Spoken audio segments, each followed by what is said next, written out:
You should always put your children above yourself. Ay.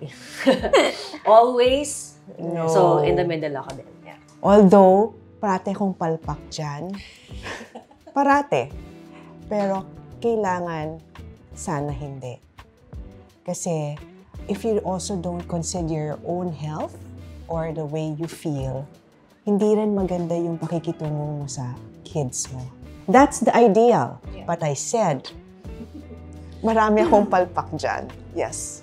May isang example ako na parang, pag kumakain ako ng fried chicken, yung skin, tinatagal ko yon, tapos tinatabi ko yon. Kasi yun yung huling subo ko. So, scoop ko yung gravy. Yun ang parang piece de resistance. Sinisave ko for myself. And then, nung lumaki na yung daughter ko, bigla ba namang isang araw, kinuha niya. Kinuha niya. Hindi siya nagpaalam. Tapos gusto ko umiyak.